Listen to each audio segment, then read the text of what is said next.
All right, there's some fresh data released last week showing Chinese exports and imports both fell in the month of July. It's the third straight month China's seen exports decline. The second largest economy in the world has posted a string of troubling data recently. It's raising concerns of a potential ripple effect around the world. For more on this, I want to bring in Peter Goodman. He's a global economics correspondent for the New York Times. Are there warning signs that China's economy is slowing? Yeah, definitely. I mean, you hit on some of them already. Trade figures are down. China's importing less, exporting less. Investment numbers are down. Foreign investment has left rapidly. The most concerning, you've got housing prices falling. There's enormous overinvestment in real estate. I mean, whole unbuilt cities in parts of China. And the lenders who are on the hook for large projects are already showing some signs of distress. We had a huge developer recently fail to make the payments on bonds, which could be the beginning of significant financial troubles.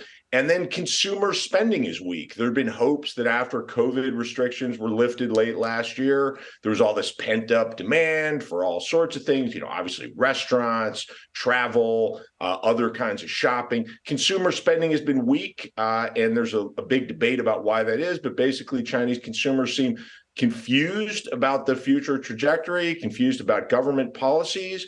And just uncertain. There's a lot of uncertainty that's causing people to hang on to their money. Markets don't like that. Everything you've just spelled out, uncertainty, confusion. There's also the issue with the data coming out of China. I want to ask you what measures the government is taking, but I also understand their National Bureau of Statistics is no longer releasing youth unemployment data, which doesn't sound good. So what do we make of what they are saying, at least, that they're doing?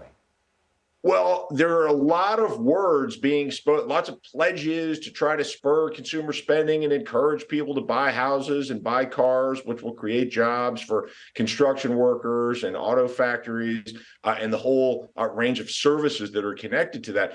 But most of these announcements have been opaque, and to the degree to which we've got details, we hear that local governments, which is kind of a nebulous term that really means, provincial governments, these are huge provinces that are the size of many countries across the world. They're supposed to shoulder the burden of increased spending. Well, that's where the debt problems are the largest.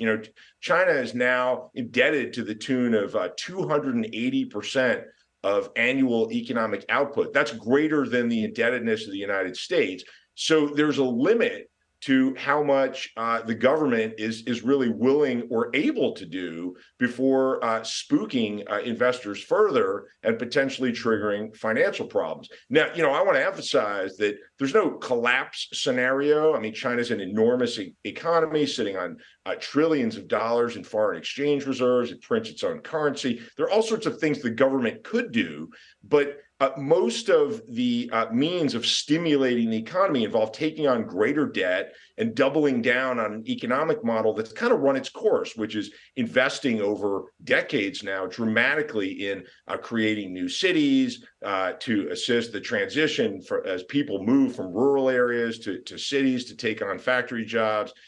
Centered on exporting goods around the world. China is appropriately trying to pivot to a consumer-led economy, but that's all very difficult now. How reliant is the global economy on China's economy?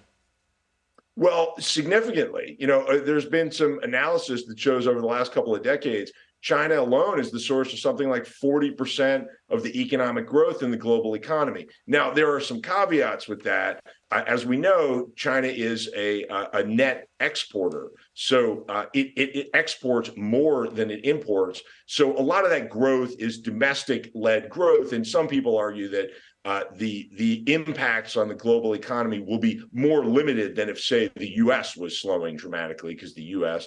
Is highly dependent on imports. But still, this is a huge economy, buys a lot of stuff from around the world. And if Chinese consumers are continuing to feel like it's not a good idea to spend money, that means fewer sales for European luxury goods makers, Brazilian farms that export soybean products, mines around the world that are selling commodities. It's a brake on overall economic growth globally. Peter Goodman, thank you for your expertise. Thanks, Peter.